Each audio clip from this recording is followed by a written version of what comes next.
السلام عليكم ورحمة الله وبركاته. أهلا وسهلا بكم في قناة المهندس للصيانة. النهاردة إن شاء الله هنشرح طريقة توصيل المجموعة الدنفس الخاصة بكباسات الدنفس. المجموعة دي اسمها المجموعة الدنفس، بتركب على كباسات الدنفس. يعني ما ينفعش إن أنا أروح أجيب مجموعة إلكتروني اللي هي مكونة من أوفرلود وريلي وأبدأ إن أنا أركبها على الكباسات دي. حتى لو الكباس هيشتغل معايا، هيجي بعد فترة الملفات اللي بتكون داخل الكباس هيحصل لها مشكلة.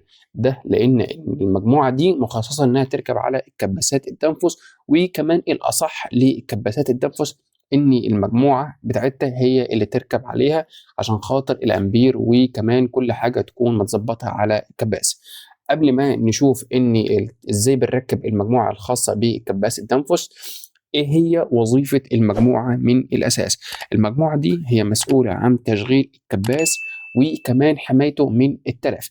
يعني هي دي اول ما الترموستات يدي اوردر عشان خاطر يشغل الكباس، يبدا في ريلي جوه المجموعه دي يبدا ان هو يدي دفعه او تقويم عشان خاطر يشغل الكباس من جوه. يعني بيكون في من جوه هنا كده عباره عن ريلي داخل المجموعه، وده بيعمل على دفع وتقويم الكباس والمساعده في دوران المحرك، وده طبعا عن طريق ملفات التقويم.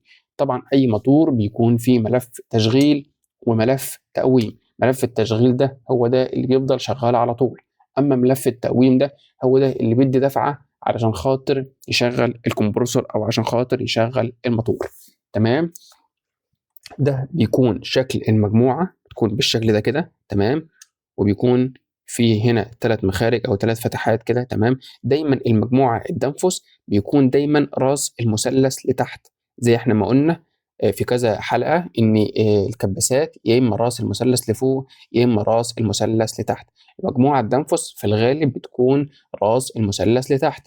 دي بتكون فرده الكومن. وقبل كده كتير مرارا وتكرارا قلنا فردة الكومن لفوق او فردة الكومن لتحت. دايما فردة الكهرباء بتكون يمين فردة المشترك. يعني مثلا هنا فردة الكومن اليمين بتاعها بيكون فردة الكهرباء التانية. ده فردة الكهرباء، هنا فردة المشترك، وده فردة الان او فردة الكهرباء بتاعتها. نشوف هي بتتوصل ازاي. معانا هنا طرفي اللي بيكونوا اللي نازلين للكمبرسور، فردة بتركب على الكومن. تمام. والفردة التانية بتركب على الان.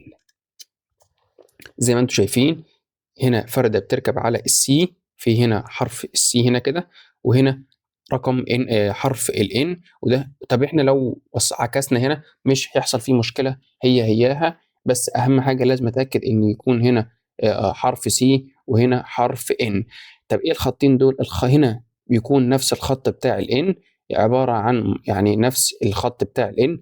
اما الخط التاني ده او الاطراف التانية ده على ملفات التقويم. وده في كباسات لما تكون بتركب على ثلاجات كبيره او على ديب فريزر، فمحتاج ان هو يتركب عليه كباستور. فده موجود علشان خاطر لما يركب كباستور يركب على ملف التقويم هنا وطرف هنا والطرف الثاني هنا.